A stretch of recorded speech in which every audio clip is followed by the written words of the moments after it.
Salut et bienvenue sur le podcast S'élever en même temps que son enfant.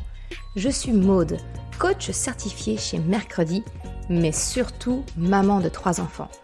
Sur ce podcast, je t'aide à conjuguer la bienveillance avec la réalité de ton quotidien de maman. Utiliser ton choix d'une parentalité bienveillante comme un accélérateur de ton propre développement personnel. T'aider à changer de regard sur les situations que tu vis avec ton enfant pour t'en servir, pour grandir et apprendre sur toi. Bienvenue pour l'épisode spécial du mois de décembre du podcast. Sous la forme de mon petit calendrier de l'Avent, je t'accompagne pendant tout le mois de décembre avec des petites questions de coaching, de développement personnel pour t'aider à faire le bilan de 2022 et surtout de commencer à préparer par des premiers petits pas l'année 2023. Je te laisse découvrir maintenant ma proposition du jour.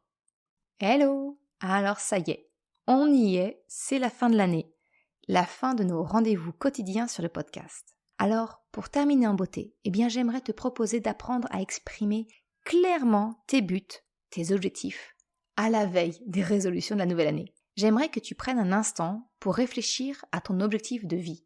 Pourquoi est-ce que tu vis?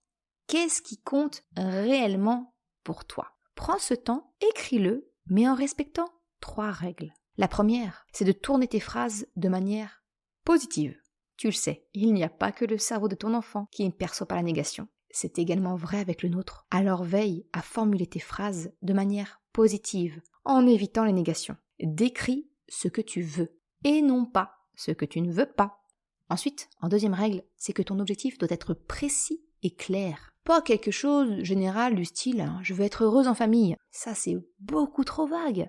Ton cerveau, il sait pas du tout sur quoi il doit focaliser. C'est quoi être heureuse en famille pour toi, précisément? Si je dois imaginer une définition, pour moi, ça pourrait être, par exemple, j'aimerais profiter des moments du quotidien de ma vie de famille. Ça, ce serait ma définition de être heureuse. Ce serait précis et clair. Les moments du quotidien, je veux savoir en profiter. Voilà. Et enfin, la troisième règle, c'est que tu dois te reconnaître dans ton objectif. C'est-à-dire qu'il doit venir de ce que tu veux toi.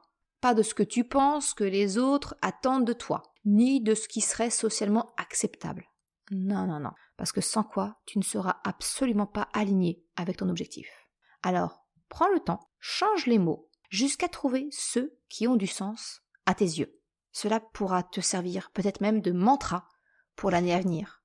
Un petit peu à la manière d'une boussole de ta vie. Tu peux t'en faire un post-it sur ton bureau, l'écrire et l'encadrer, en faire un fond d'écran, le noter sur ton vision board. Peu importe, mais garde-le visible pour garder le cap vers ton objectif de vie. Voilà ce que je voulais te proposer pour ce dernier épisode. Cela a été un plaisir pour moi de t'accompagner durant tout le mois de décembre. Ces bonus seront encore disponibles pendant 1 mois avant que je ne les archive. Si cela t'a été utile, si tu as aimé et souhaites revoir ce format peut-être, écris-moi par mail ou sur Instagram pour me le dire, que je sache ce qui te plaît et ce qui te plaît moins. Et nous, on se retrouve le samedi 7 janvier pour le premier épisode de la saison 3 du podcast. Je te souhaite un excellent réveillon et une très belle année 2023. À bientôt. Ciao!